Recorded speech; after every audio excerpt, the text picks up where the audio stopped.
KD finding his childhood friend living on the street proves it's more than just a game. I am Kevin Durant, the KD ESPN won't tell you about. Welcome to Game on Brain, sponsored by OnlineCashShop.com. If you got game on your brain, why not get paid for it? Sports is a multi-billion-dollar business, and there's plenty of money to go around for everyone, not just the players.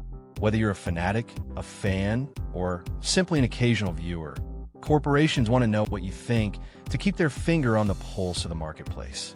And they're willing to pay for that privilege. So if you're not shy about sharing your opinion on sports and other topics, visit GameandBrain.com/opinions and grab your piece of the pie. While these reenactment stories may be based on true events, any resemblance to a celebrity or public figure is purely coincidental. Any attempts at legal action will be met with non-payment. Kevin Durant saved childhood friend he finds on the street. Proves basketball is really more than just a game. All right, folks, gather around. How about a story for you? And it's not your typical sports tale. This one's got heart, grit, and a whole lot of unexpected twists and turns. So, buckle up because we're diving into the world of Kevin Durant and his childhood friend, Marcus Johnson. And let me tell you, this ain't no fairy tale. It's real life, raw, and full of second chances. The unlikely reunion. Picture this. It's a sweltering summer afternoon in Phoenix, Arizona. Kevin Durant, the NBA superstar, is strolling through downtown, trying to blend in with the crowd.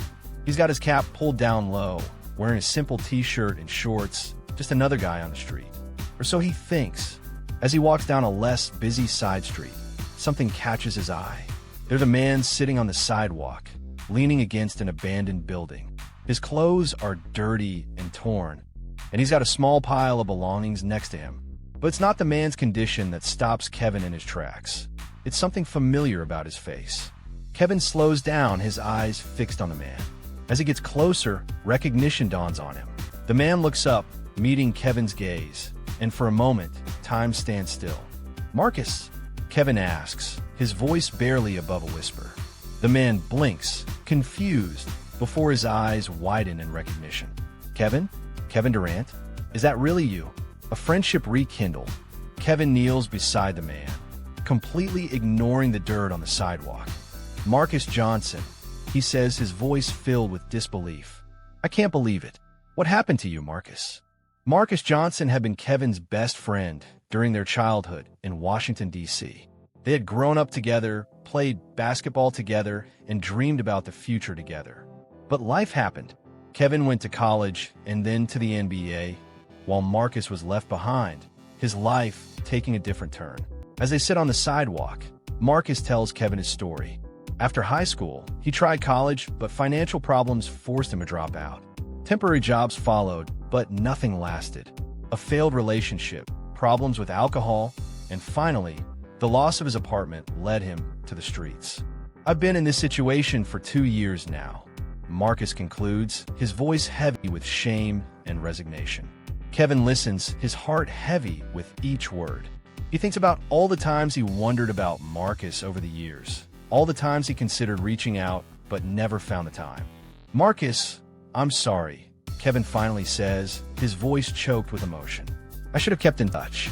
I should have." Marcus interrupts him, shaking his head.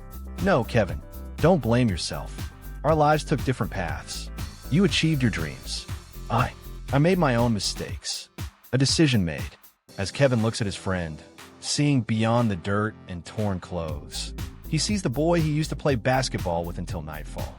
The friend who supported him in his first steps towards becoming a professional athlete. At that moment, Kevin makes a decision.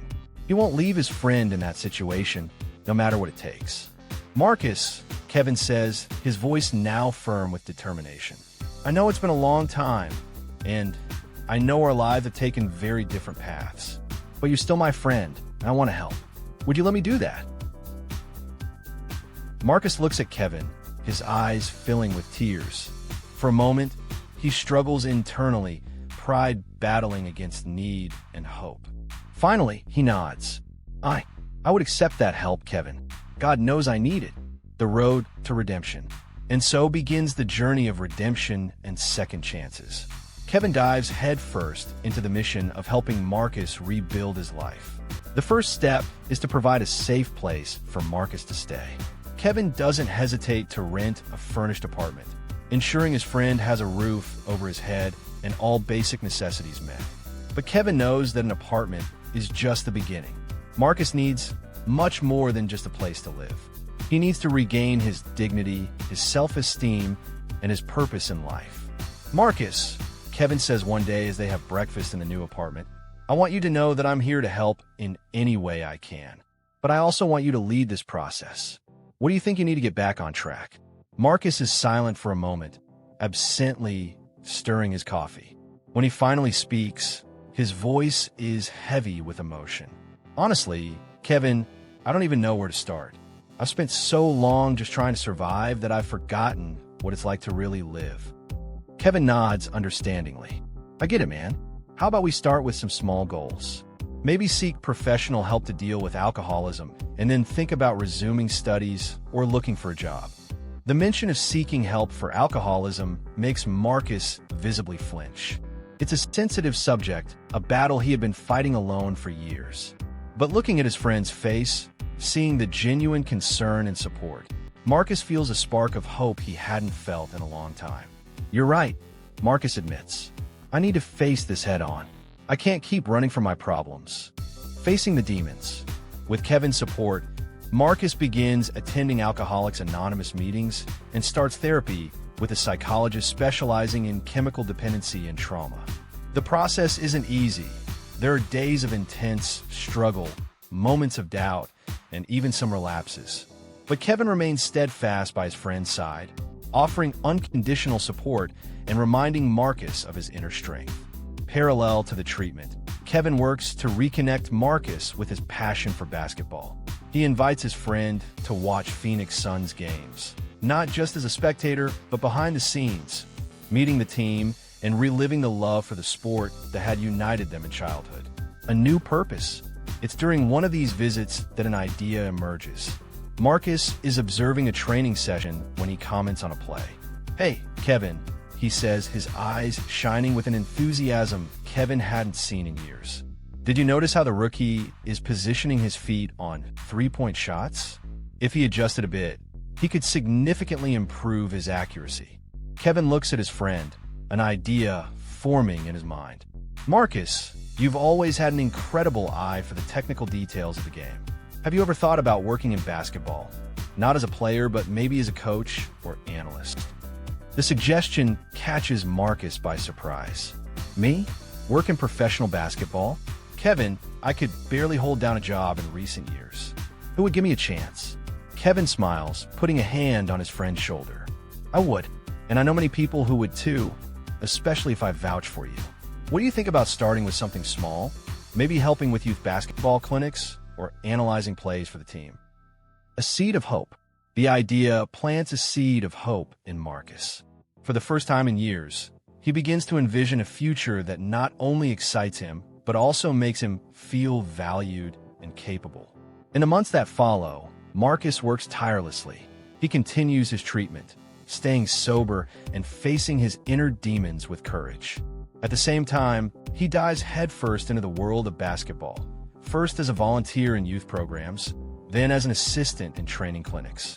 Kevin watches his friend's progress with pride. He sees Marcus regain not only his health and stability, but also his passion and purpose. The man he had found on that sidewalk months ago is transforming before his eyes, regaining the confidence and joy that Kevin remembered from their youth. A dream come true. One day, after a particularly successful session where Marcus had led a training for young players, Kevin pulls his friend aside. "Marcus, man, you're killing it. Do you see the impact you're having on these kids? You're not just teaching basketball, you're changing lives." Marcus smiles, a genuine smile that lights up his face in a way Kevin hadn't seen in years. "Thank you, Kevin. I never thought I'd be here a year ago. I was sleeping on the streets, hopeless, no future. And now," Kevin completes the thought, "and now you're back, stronger than ever. You know, there's an assistant coach position opening up on the team. I talked to the guys, and they're interested in interviewing you. Marcus's eyes widen in surprise and emotion. Are you serious, Kevin? This is more than I could have ever dreamed of. Kevin hugs his friend, feeling the weight of the journey they had both traveled. You deserve this, Marcus. You've worked hard, faced your demons, and never gave up. This is your chance for a new beginning. The interview. The day of the interview for the assistant coach position arrives, and Marcus Johnson finds himself facing the biggest challenge of his new life. Wearing a suit borrowed from Kevin Durant, hastily adjusted by a tailor, he enters the Phoenix Suns facilities with a mixture of nervousness and determination. Kevin, respecting Marcus's need to face this challenge on his own, waits anxiously outside. The interview lasts more than 2 hours. Marcus is subjected to a series of technical questions about game strategies, physical conditioning, and player development. He also has to address his past, speaking openly about his challenges and how he overcame them. When Marcus finally leaves the interview room, his face is unreadable. Kevin, who had waited all this time, approaches anxiously. So, how did it go? Marcus takes a deep breath before responding. It was intense. They asked tough questions, Kevin, about basketball, about my past, about how I would handle the pressure. I was honest. I talked about my mistakes, about my journey. I showed them what I've learned about the game and about life. Kevin nods proudly. You did the right thing, Marcus. Whatever the outcome, you can be proud of how you faced this. The waiting game. The following days are an agony of waiting. Marcus oscillates between moments of hope and periods of doubt. Kevin does his best to keep his friend busy and positive, taking him to practices and even some volunteer work sessions with community youth. Finally, after a week that seems like an eternity, the phone call comes. Marcus answers with trembling hands, putting the phone on speaker so Kevin can hear. The voice on the other end of the line is the Phoenix Suns head coach. Mr. Johnson, after careful consideration, we would like to offer you the position of assistant coach for the Phoenix Suns. Your passion for the game, technical knowledge, and most importantly, your personal journey of overcoming have convinced us that you would be a valuable addition to our team. The office explodes in celebration. Marcus, with tears in his eyes, can barely speak. Kevin hugs his friend, both overflowing with emotion. Thank you, sir, Marcus finally manages to say. I promise I won't let you down. A new beginning. After hanging up the phone, Marcus turns to Kevin, still in shock. Kevin, I don't even know what to say. A year ago, I was on the streets, hopeless. And now, Kevin smiles, putting his hands on his friend's shoulders. And now you're exactly where you should be, Marcus. You deserve this. You worked hard, faced your demons, and never gave up. In the months that follow, Marcus throws himself headfirst into his new role. His unique perspective, combining technical knowledge of the game with a deep understanding of personal struggles, makes him an exceptionally effective and respected coach. He becomes particularly skilled at connecting with players who are facing personal challenges, using his own story as a tool to inspire and guide. A legacy of hope. A year after his hiring, the Phoenix Suns organize a special event. The launch of a community outreach program conceived by Marcus to help at-risk youth through basketball. The program offers not only sports training, but also mentoring, educational support, and mental health resources. During the launch event, Marcus is invited to give a speech.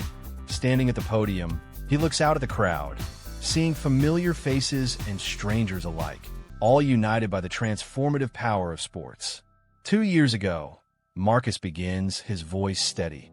I was sleeping on the streets of this city, hopeless and without a future. Today, I stand before you not just as an NBA coach, but as a man who received a second chance in life. He pauses, his eyes finding Kevin in the audience. This second chance didn't come by accident. It came because a friend refused to give up on me, even when I had given up on myself. Kevin Durant didn't just get me off the streets. He reminded me of who I was and what I could become.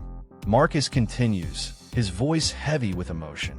This program we're launching today is about offering that same chance to others. It's about showing every young person going through difficulties that their past doesn't define their future. That with support, dedication, and faith, it's possible to rewrite your story. A journey of redemption. As Marcus speaks, Kevin feels his heart swell with pride and gratitude. He thinks about that fateful day 2 years ago when he decided to stop and talk to a homeless man on the sidewalk. A simple decision that triggered a series of events that not only transformed Marcus's life, but is now about to impact the lives of countless young people. Marcus's speech is met with a standing ovation. As people rise to applaud, Kevin sees tears in the eyes of many. Marcus's story has touched something deep in people, reminding everyone of the power of compassion, friendship, and perseverance. After the event, as the crowd begins to disperse, Marcus approaches Kevin.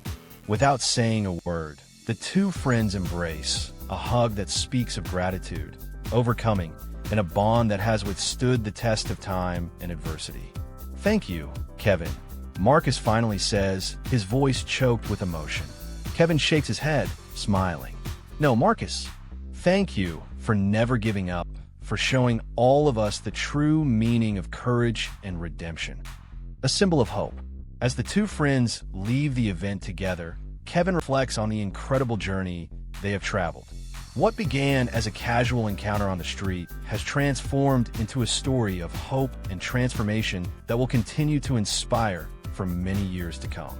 And so, under the starry Phoenix sky, Kevin Durant and Marcus Johnson walk side by side, not just as reunited childhood friends, but as living symbols of the power of second chances and the lasting impact that one act of kindness can have. Thanks for keeping game on your brain. Be sure to like, subscribe, and hit that notification bell. Now that you've heard our opinions, it's time to get paid for yours. Visit the online cash shop at gameonbrain.com/opinions and get your ass in the game.